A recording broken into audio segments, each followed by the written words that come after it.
Өкмөттүн жеткиликтүү турак жай программасына алкагында бүгүн миңдеген мамлекеттик кызматкерлер үйлүү болушту. Буга чейин турак жай менен камсыз кылууда жарандарга чыныгы каржылык колдоо гана көрсөтпөстөн, мамлекеттик органдарда да кадрлардын тез алмашууларын жоюп, үй бүлө мамилелерин бекемдеп, коомдо социалдык курчту азайтат деп, ушул банктар менен иш берүүчү уюмдардын кошумча каржы ресурстарын ошол эле тармакка өбүлгө болоору айтылган болчу. Бул туурасында аталган маселе туурасында экономика министрлиги үйлүү болгон жарандарга сертификат таратып жатып, буларды билдирди. Биздин программабыз бүгүнкү күндө ошо Кыргызстандын тарыхында жакшы иштеп аткан программанын бири эсептелет. Дагы бир жолу айтайын, бул программа социалдык сектордагы иштеп аткан, бюджеттик сектордо иштеп аткан мугалимдерге, врачтарга байланыштуу. Бүгүнкү күндө өкмөт биздин Германия мамлекети менен мындай Кайфел Дайбул банк менен да сүйлөшүп, алардан дагы грант түрүндө акча алып, бул дагы грант дагы биздин ушул турак жай маселесин өнүктүрүүгө жумшалат. Албетте бул бүгүнкү күндө мамлекет тарабынан аткан эң мындай жакшы иштердин бири деп эсептейм.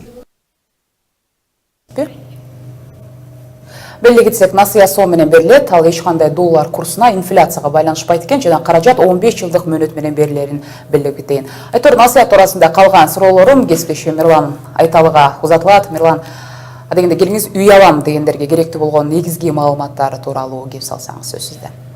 Саламатсызбы, Айгерим. Рахмат. Мамлекеттик ипотекалык компаниянын бул ишин каражат министрлиги, финансы министрлиги каржылап 2,5 миллиард сом бул иш-чарага бөлүнгөн. Мөөнөтү 10 жыл, жылдык пайызы 3. Насыяны алууга мамлекеттик тармактарда иштеген кызматкерлер арыз жаза алышат, жана алам дегендерге, насыяны алам дегендерге бир нече талаптар коюлган. Анын эң негизгиси өзүнүн турак жайы жоктугу же турак жайы болсо дагы ошону кеңейтүү зарылчылыгы болуп эсептелинет. Мындан тышкары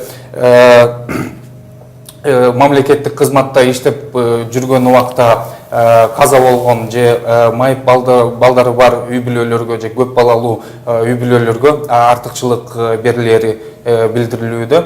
Азыр сиздердин назарыңыздарга мен Кыргызстан боюнча канча жаран насыя алганын жана кайсы аймактарда канча жаран насыя алганын сиздердин назарыңыздарга көрсөтүп кетейин. Билим берүү 431, саламаттыкты сактоо 204, социалдык өнүктүрүү 30, маданият 31, бюджеттик башка уюмдар 304, баардыгы 1000.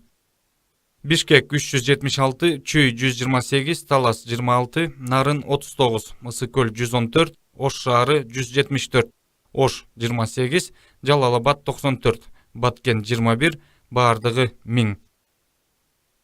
Сизби? Жок. Мирлан, ушул тапта адамдар кайсы тармакта иштегендер экен? Жанагыда бүгүн биз айттык, 100 кечиресиздер 1000ге жакын сертификат алгандар. Бул мугалимдерби же докторлорбу, мамлекеттик кызматкерлер болгондо?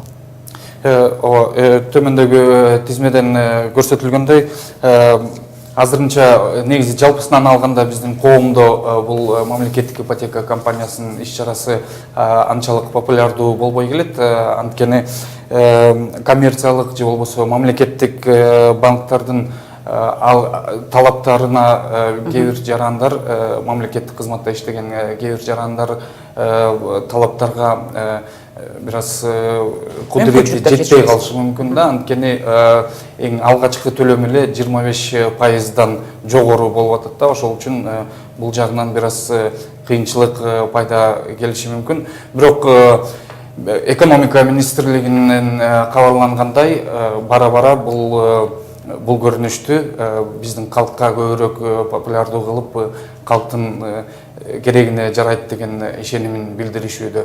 Азыр ошо экономика министринин интервьюсун назарыңыздарга тартуулап кетсем. Мирлан, мен кошумча суроо берейин деп атам, ушул эмелекке сиз айткан жоогуңузга карата. Тактап айтканда, жанагы 25% бул алдыдагы ошол ипотеканы алам деген адам а дегенде ошол пайызды төлөш керек, андан кийин анан 15 жылга жанагындай бөлүнө турбайбы? Мен туура эле түшүндүмбү? Ооба, ошондой талаптар бар экен. Жана бирөөгө койгон маселеси кандай экен? Себеби дегенде коммерциялык эле банктар бар, ошондой деле талап менен алар күрөө дагы болуш керек. Бул зарыл талаптардын эң башкыларынын дагы бири күрөө болуш керек. Андан соң дагы эгер ошо насыяны алган киши, алган жаран эгер каза болгон убакта башка бир өзүнүн күрөө сыяктуу бир жаранды дагы табышы керек. Рахмат, Мирлан. Албетте биз бул ипотекалык насыялар туурасында сөзүбүздү экономика министринин өкүлүнүн өзүнөн дагы бир нече секундтан кийин багыл тиешелүү суроолорубузду бермекчибиз. Рахмат, кесиптешим Мирлан Айталы менен ипотекалык компаниялардын насыя берүүсүнүн эрежелери туурасында сүйлөштүк. Деги мамлекеттик ипотека өткөн жылдын январь айынан баштап ишке киргендигин беле өтөйүк. Бир жылдан ашык өткөн убакыттан соң кандай ишке ашууда, башка коммерциялык банктар деле берип жаткан ипотекадан эмнеси менен айырмаланат, кимдерге зарыл, кимдерге артыкчылык берилет? Айтор, бул суроолордун тегерегинде биз сөзүбүздү маек менен уланталык турабыз. Жогорудагы суроолордун алкагында жоопторду алып берүүгө аракет кылмакчыбыз. Тактап айтканда биздин суроолорубузга жооп алуу үчүн мамлекеттик ипотекалык компаниясынын өкүлү Алмазбек Дакыбаев 11 каналынын студиясына келип отурат. Алмаз мырза, кош келипсиз биздин студияга. Биринчиден эле куттуктап өтөйүн бүгүнкү алгачкы миңдеген мамлекеттик кызматкерлердин үйлүү болуп жатканына. Эми кезектеги дагы бөлүштүрүү иштери качан башталганы турат? Жакын аралыкта дагы кандай жыгыштарды аткарганы жатасыздар дегендей? Саламатсыздар. Төмөнкүдө айтып кеткендей, биздин мамлекеттик ипотекалык компания арзан турак жай программа, өкмөттүн программасы боюнча ишти алып келип жатабыз. Анан бүгүн белгилеп кеткендей, бүгүн жакшы салтанат майрам болду. Министр экономиканын катышуусу менен бүгүн биз белгиледик, миңинчи алган насыя алган бүгүн кредит алдык, ошону белгилеп, ошондо жалпы 1000ден ашты да бүгүн кредит алуучу саны бир жылдын ичинде. Балким азыр бизди көрүп жаткан телекөрүүчүлөрдө суроо жаралышы мүмкүндүр, менде мүмкүнчүлүк барбы деген ошону улам. Кантип кайрылышып анан ал тизмеге кире алышат? Деги жана кезек күтүү процесси кандай болот дегенде, кимге кайрылыш керек? Албетте көп эле жарандар ушундай суроо менен кайрылып атат бизге. Биз ошол үчүн убактылуу жобо иштеп чыкканбыз. Ошол убактылуу жобо боюнча ар бир жаран, Кыргыздын жараны биз менен иштеп келе жаткан 12 банк, өнөктөш банктар менен кайрылса болот. Эң биринчи кадам бул баягы тизмеге кириш керек да. Тизмеге кириш үчүн бул жергиликтүү администрацияларга кайрылып, өз арызы менен справка, госрегистрдин справкасы, турак жайы жок деген аныктама менен, анан иштеген жерден аныктама алыш керек. Ошондой аныктамалар менен жергиликтүү администрацияларга кайрылып, анан мен ошо арзан турак жай деген программасына кирет элем деп тизмесине арыз жазып келсе болот. Алмаз мырза, ар бир жумуштун өзүнүн машакаты болот эмеспи? Азыр китапта насыя алуу деле оңой эмес деген түшүнүк багы коомчулукта калыптанып калгандай да. Ошондон бул насыя багы тааныш билиштиктин же болбосо артынан үйлүү болушат, биз илишпей жатабыз деген кызматкерлер да болду. Буга кандай дейсиз? Азыр эми мүмкүнчүлүк жарандарга мына бир жылдан ашык уже биз берип атабыз. 1000ден ашык киши алды. Анан дагы эле мына азыр каражаттар Кудай шүгүр азыр бар, өкмөт камсыз кылып атат каражат менен. Анан иш аркасында биз берип атабыз. Азыр күнүндө бир 10-15-20 киши алып атат насыяны. Өнөктөш банк аркылуу да. Биз жогоруда кесиптешим экөөбүз жанагы пайыздык ченем туурасында сүйлөшөттүк. Негизи биринчи эле ошол коммерциялык башка банктардан айырмасы эмне? Мисалы, ал жакта жанагы пайыздык ченеми жогору болушу мүмкүн, бирок ошол учурда жанагы күрөөгө коюу, анан жанагы документтерди чогултуу, өңдөө ошол эле ошол коммерциялык банктардан да айырмасы деле жок экен. Анан сиздер берип жаткан жолсо мамлекеттин жанагындай жеңилдик катары сунуштап чыккан бул программасынын айырмачылыгы эмне артыкчылыгы бар мисалы ошол эле мамлекеттик кызматкер үчүн? Албетте айырмасы бар. Өкмөттүн арзан турак жай программасы боюнча пайыздык чендер төмөн. Коммерциялык банктарга караштуу азыркы пайыздык чендер 10%, 12%га чейин да. 15 жылга чейин 3 миллион сомго чейин берилет да насыя. Алмаз мырза, дагы бир ошол насыя алуунун дагы бир башка жолдору бар экен. Бир эле жанагы көп кабаттуу үйлөрдөн батир алуу эле эмес, ошол эле жер тилке да берет экенсиздер. Ошого дагы каржылоо жагы болот экен. Ошол туурасында маалымат берип өтпөйсүзбү? Бул кандай айырмасы? Ошол боюнча азыр батир алса болот. Биздин насыяга, анан биздин насыяга жер там деле алса болот. Бирок анын көлөмдөрү чектелүү да. Батирлер 80 квадратка чейин, жер тамдар 150 квадратка чейин. Анан жарандын жер тилкеси бар болсо, ага да мүмкүнчүлүк берип атабыз турак жай тургузганга. Ошо насыяда 15 жылга алса болот да.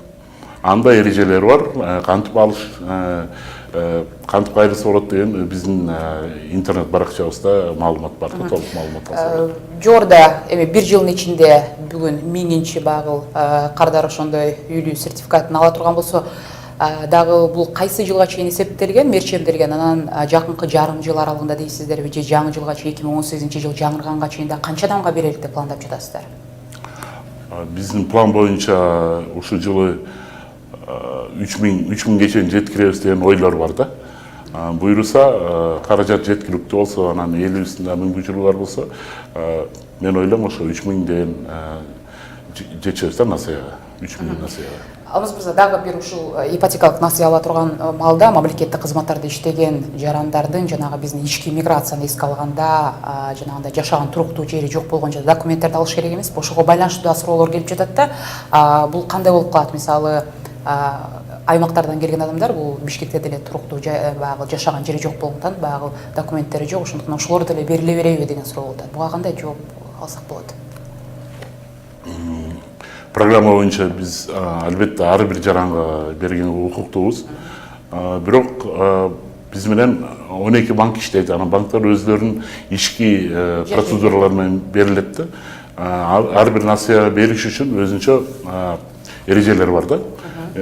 Ошо жаран ошо эрежелерге туура келсе, баягы кредиттик историясын карайт, анан мүмкүнчүлүгүн карайт, анан ала турган турак жайдын да эрежелерин карап туруп, мүмкүнчүлүктөрү бар болсо, ошондо банк өзүнүн макулдугун берип, анан бизге кайрылат арыз менен, анан биз ошону каржылайбыз да.